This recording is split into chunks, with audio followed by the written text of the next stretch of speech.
Hello and welcome to the Can I Retire Now podcast with your hosts, Nick Russell and Becky Wagner. I'm your podcast producer, RJ Malik. Now here's Becky to kick off this edition of the Can I Retire Now podcast. All right. Good morning, Nick. Good morning, Becky. So here we are, and today we're going to be talking about how much car can you afford?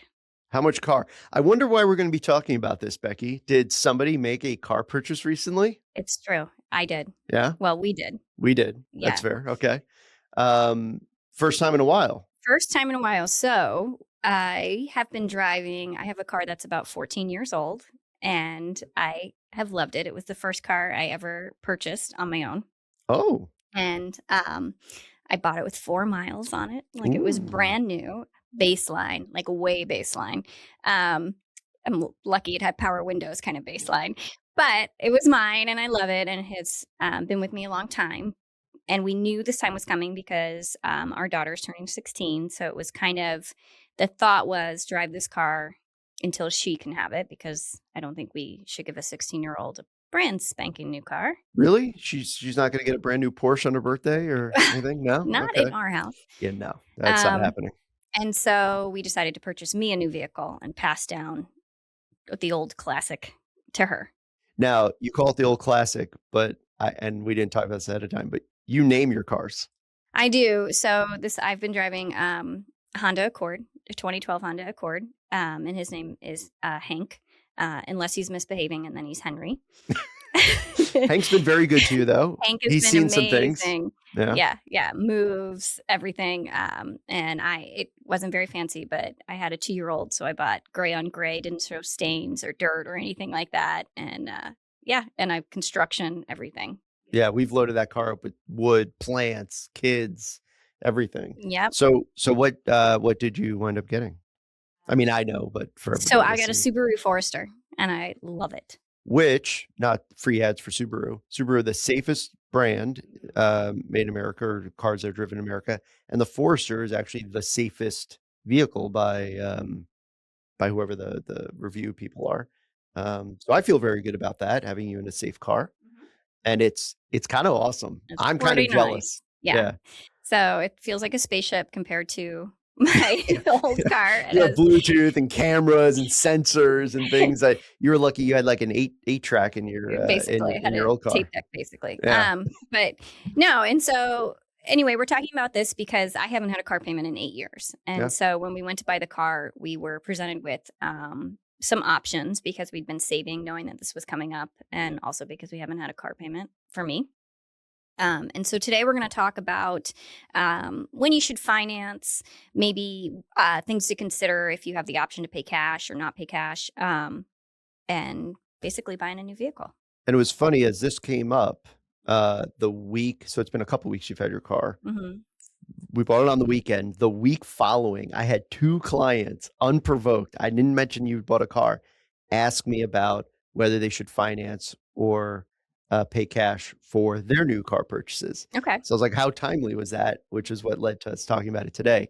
So let me give you just some base things, because I hadn't shopped for a car. We got my car in 2020, right before things got really weird.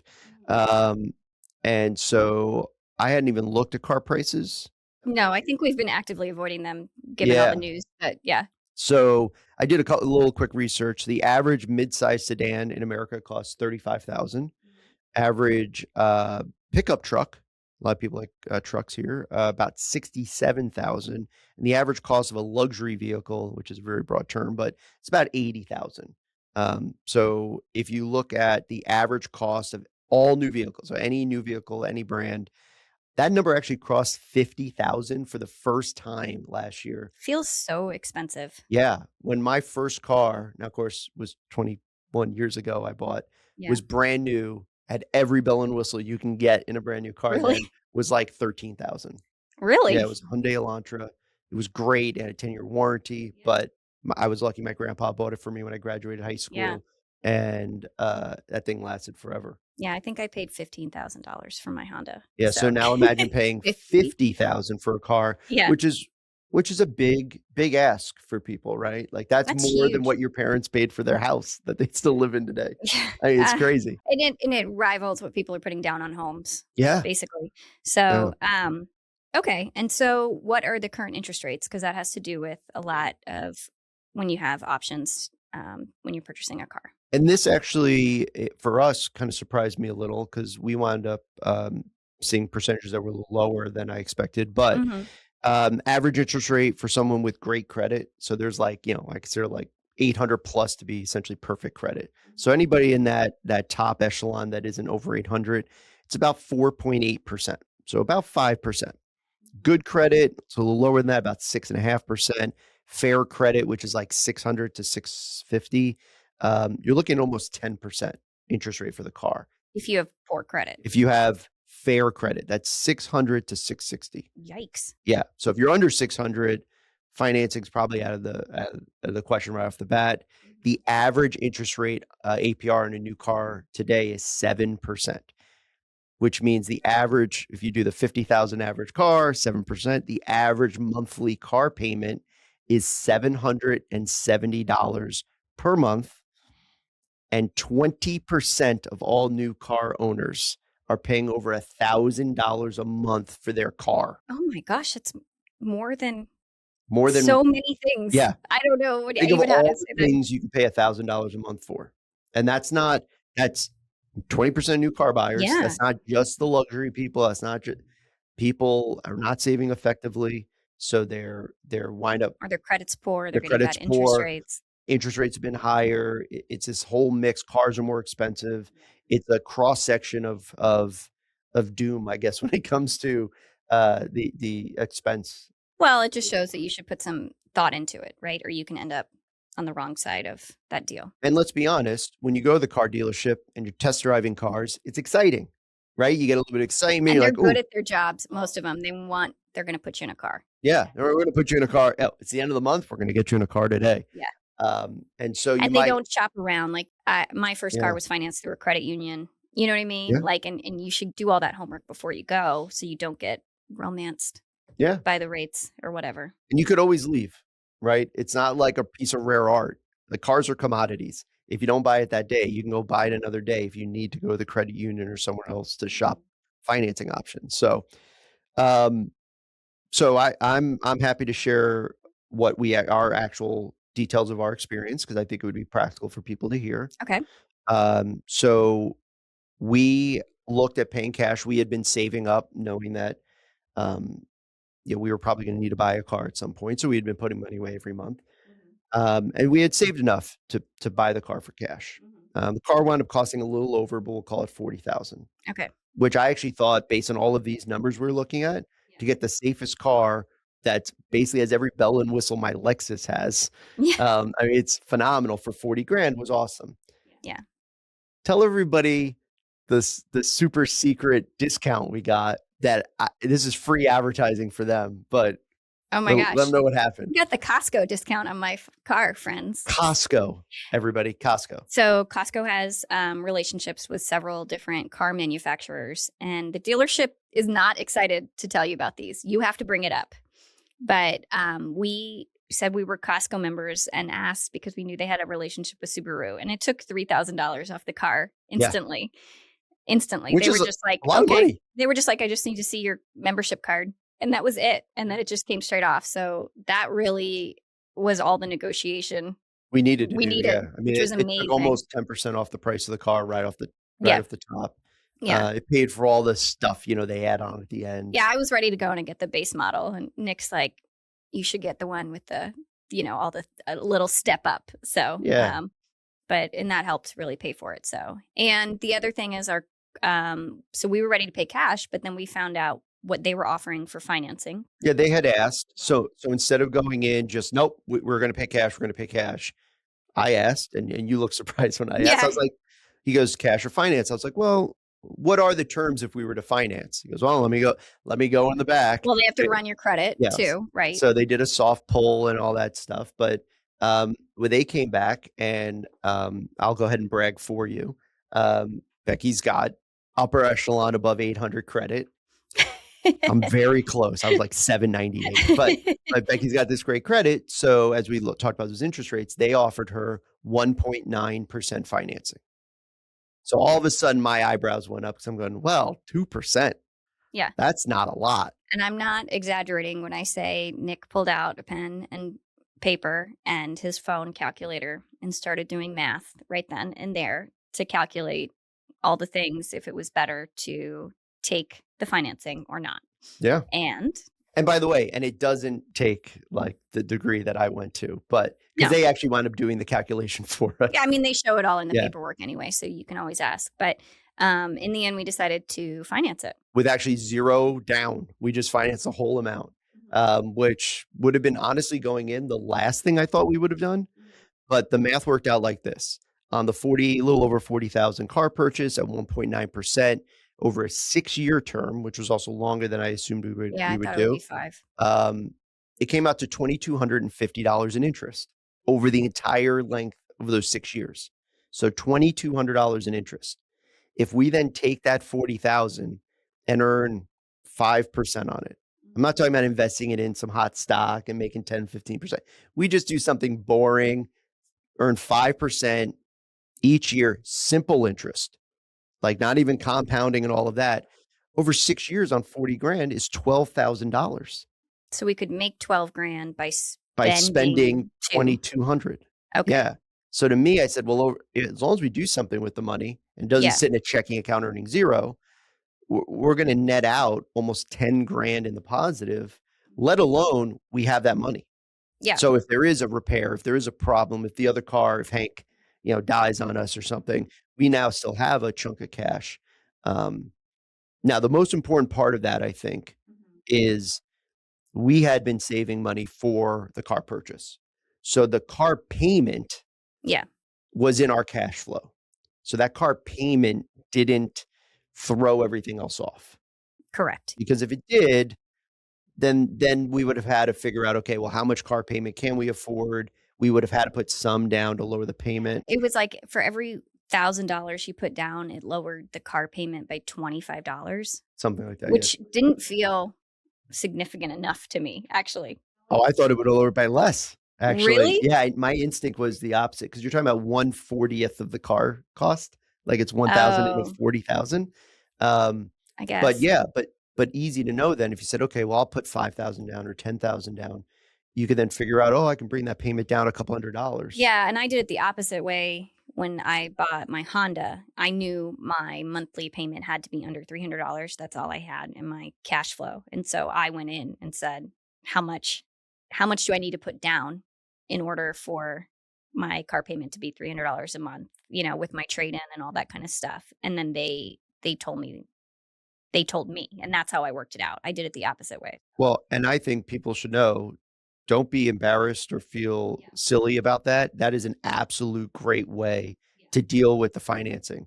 I'm always like a solve for kind of person in financial planning. So like, great, if I put 0 down, give me the biggest payment number. Yeah. And then what's the payment number that's too much for me? Great. How do we get it under X amount of dollars? Yeah. And just back into. Well, the they amount you wanted to put sell down. me a car. So I went in and I said, this is my trade-in and I have $300 a month. What are my options? And they put it together, right? Yeah. I let them do the work. Hey, they're earning a commission. And they were That's like, what you they're can there look for. at these cars and this. Like, and I was like, cool, thank you. So Well, so let's talk about that a little bit. So you went in with Hank. Mhm. Oh, by the way, the new car. Yeah. What's the new car's name? Oh, her name's Suki. Suki the Subaru. Suki the Subaru. I love it. So you went in back then with, this is how much I can afford in a payment, right? So what is a reasonable car payment?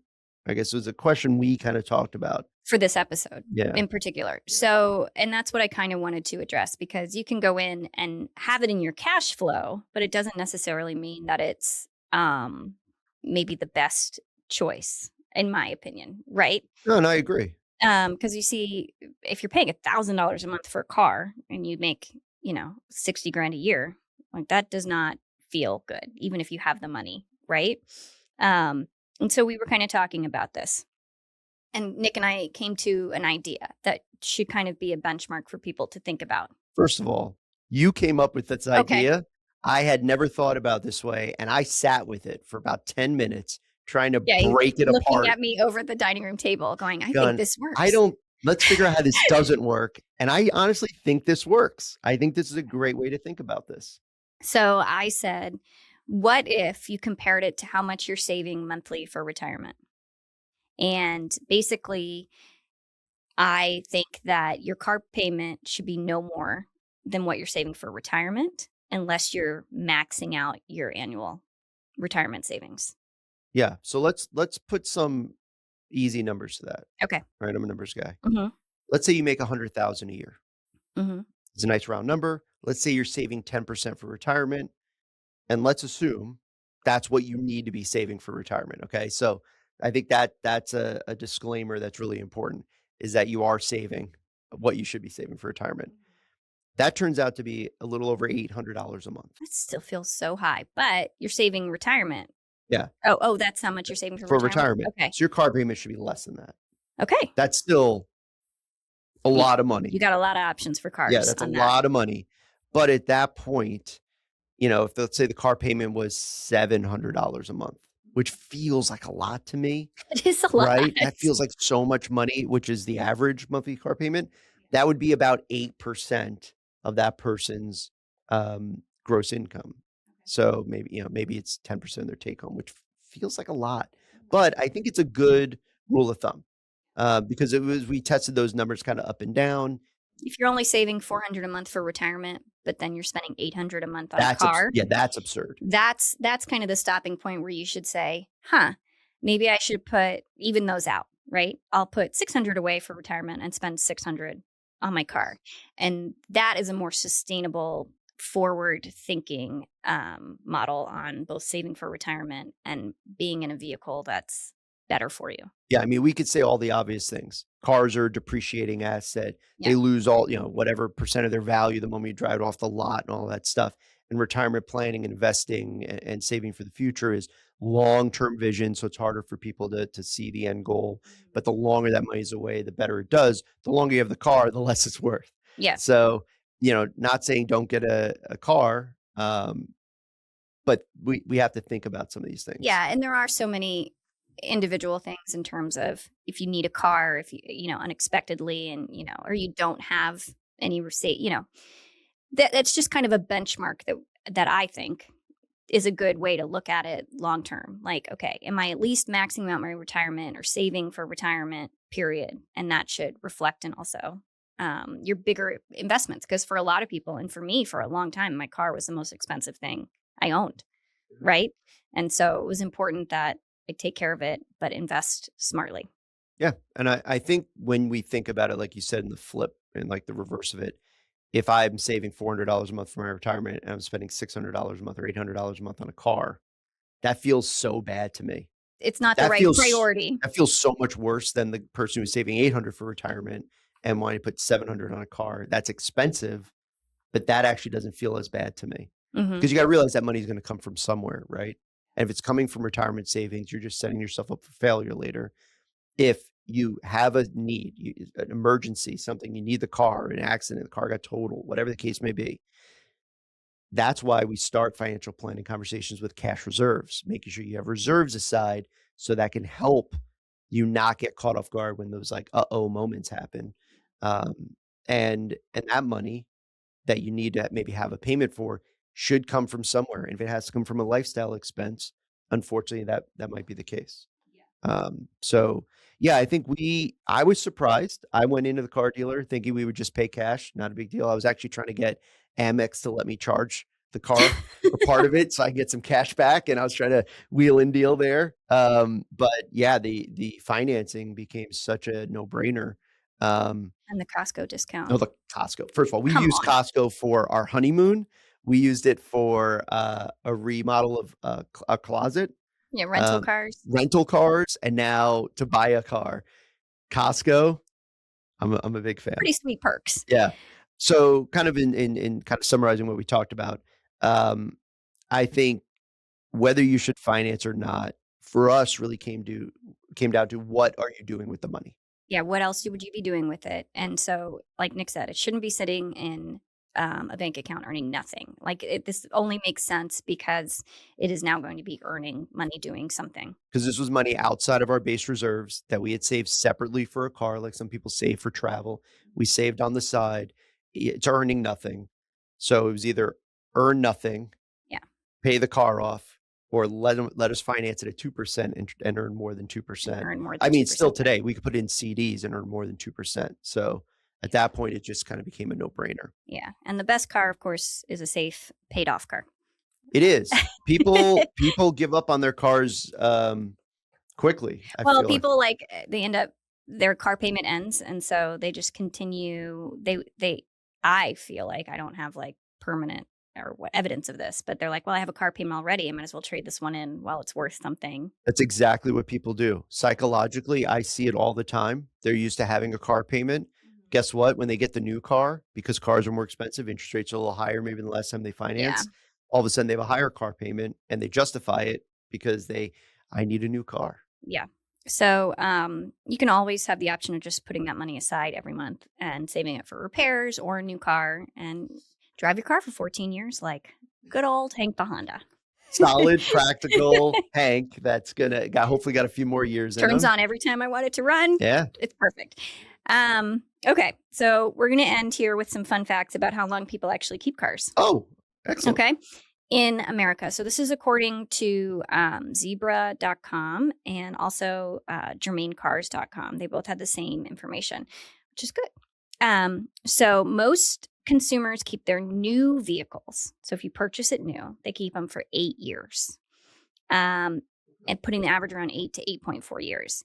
But 65% of Americans keep their cars not new cars, just cars in general, for 6 years or less. So it supports the idea that you have a car payment for 5 to 6 years and you just roll that into a new vehicle. And you just go. Yeah. So as long as your car is safe and in good condition, maybe consider keeping it a little longer. And speaking of that, what is the vehicle that people keep the longest, Nick? Car people keep the longest. I'll tell you right now, a recency bias. I see a lot of Subarus on the road. Yeah, me too. I feel like Volvos are cars that people keep forever. But man, I got to go with Honda. Is it Honda? Well, Hondas run forever. I'll give you that. Yeah. But no, people don't keep them long, which Really? it was not even in the top 10, which makes me think maybe people buy them used or turn them over or whatever. But they do run forever. No, So they last forever, but with different owners. but with different owners. Okay. So the cars that people keep the longest is actually a Toyota Land Cruiser. A Land Cruiser. Yeah. People Wow. keep it average over 11 years. They keep their Land Cruiser. Holy moly. And then we get into kind of, I don't know what the word is. I'm blanking on it right now. Mercedes and Porsches It's and like luxury Corvettes. vehicles. Yeah. Like luxury brands. Luxury sports cars that Oh. maybe Like Porsches and things like- Porsches, yeah, Corvettes, that kind of stuff yeah. that like not keep their value, but people like classic versions of them. Okay, so those cars, I didn't think of it this way, but makes sense to me because those are cars that traditionally people are going to drive less. Yeah. So it takes longer to get those big miles on it. Usually the people that own Corvettes, Porsches, Mercedes, they're going to maintain those cars better. So they're going to pay more attention to them. They get the regular oil changes and all the doodads. Okay, I could see those. So Yeah. people are keeping those around 10 years, but the Honda That's pretty Accord does come in at 9.4 years of average ownership. Oh, that's pretty good. That's pretty good. Not 14 years, Not like 14. yours truly. So And counting, by the way. and counting. Yeah. But yeah, so it's just something to think about and something that we had to go through. When you buy a new car, make sure you go in with the information of how much is in your cash flow, look at how much you're saving for retirement and your options for interest rates, and what else you could potentially be doing for that with that money if you weren't financing it or were financing it. Yeah. So new car. So if you see me, I'll give you a little Little toot, toot. merp, merp. beep beep. I can't believe you didn't talk about I haven't all. even honked the horn yet on the car. I gotta have to do that. Okay. That's the difference between northern drivers and southern drivers.